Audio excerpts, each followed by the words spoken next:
Unified pension scheme को लेकर पूर्व वित्त मंत्री पी चिदम्बरम के कई सवाल। नमस्कार दोस्तों, स्वागत है आप सभी का फिर से आपके अपने YouTube channel government employ news में।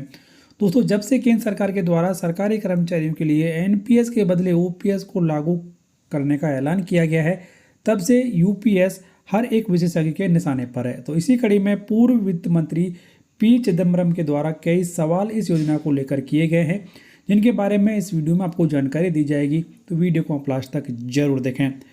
तो यहाँ पर केंद्र में सत्ता पर काबिज राजनीतिक दल, अन्य पार्टियां और राज्यों के मुख्यमंत्री पेंशन के सवाल पर खुद को दुविधा की स्थिति में पाते हैं।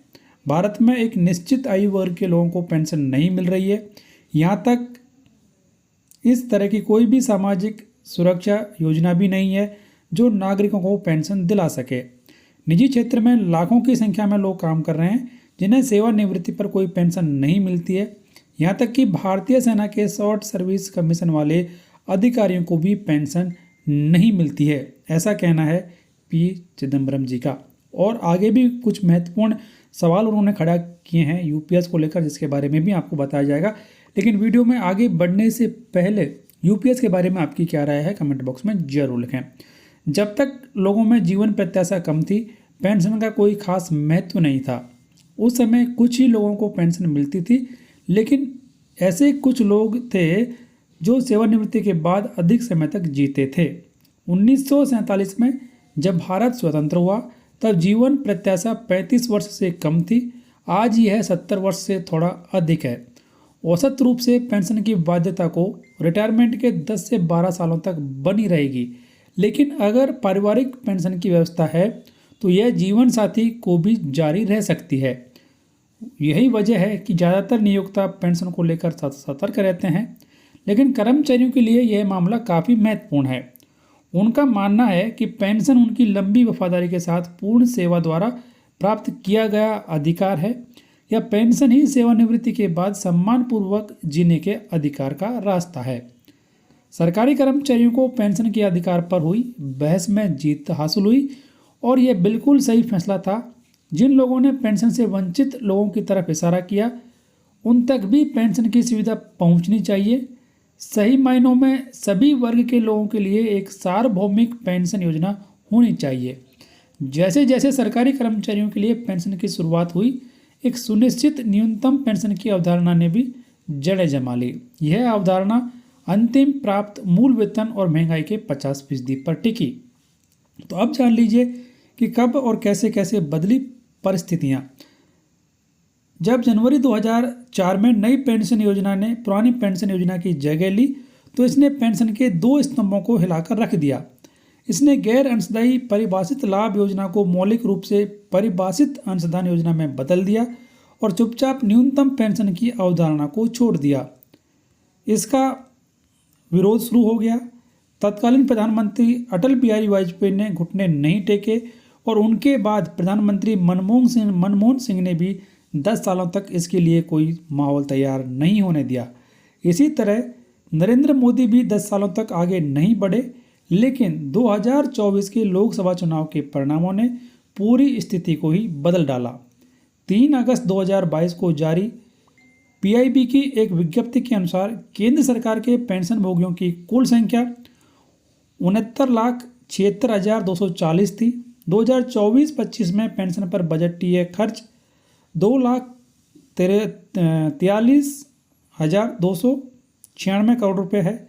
मीडिया रिपोर्ट्स के अनुसार मार्च 2023 तक एनपीएस में 24 लाख केंद्रीय कर्मचारी और 60 लाख राज्य सरकार के पात्र कर्मचारी हैं। 2024 में संख्या थोड़ी अधिक या थोड़ी कम हो सकती है, लेकिन हम अनुमानित आंकड़ों पर बात करते हैं। यह भारत की जनसंख्या का 1% है। एक अप्रदत्त पेंशन योजना जो कि ओपीएस थी, अर्थव्यवस्था को वित्तीय रूप से बर्बाद कर देगी।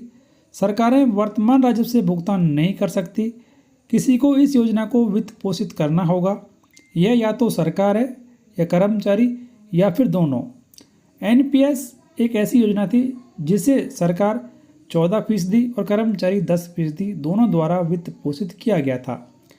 एकीकृत पेंशन योजना यानी कि यूपीएस सरकार द्वारा घोषित एक वित्त पोषित योजना है, जिसमें सरकार की भागीदारी 18.5% और कर्मचारी की भागीदारी 10% रहेगी। यूपीएस कम से कम 25 सालों की सेवा पूरी करने वालों को सेवानिवृत्ति से पहले 12 महीनों में प्राप्त औसतन मूल वेतन का 50% न्यूनतम पेंशन की गारंटी भी देता है। इसमें हर महीने 10,000 रुपये की न्यूनतम पेंशन देने का आश्वासन भी सरकार के द्वारा दिया गया है, जिसे मुद्रास्फीति के अनुसार समायोजित किया जाएगा। हालांकि इसकी अंतिम रूपरेखा का अभी इंतजार करना होगा। अभी तक किसी राज्य सरकार ने यूपीएस पर कोई टिप्पणी नहीं की है। कांग्रेस समेत बड़ी राजनीतिक पार्टियां यूपीएस पर विचार विमर्श कर रहे हैं। हालांकि केंद्रीय कर्मचारियों के कई संगठनों और कई केंद्रीय ट्रेड यूनियनों ने पेंशन फंड में कर्मचारियों के योगदान का विरोध किया है। अब यहाँ पर जो सवाल उनके द्वारा उठाए गए हैं वो इस प्रकार हैं कि क्या कर्मचारी के योगदान और सरकार के योगदान के बीच का अंतर जो अब 8.5% है, भविष्य में इसे बढ़ाया जाएगा या फिर घटाया जाएगा, ये स्पष्ट नहीं है। टीवी सोमनाथन जी ने कहा है कि सरकार इस कमी को पूरा करेगी। क्या यह पे एज यू गो से एक कदम दूर नहीं है? ये दूसरा सवाल उनका।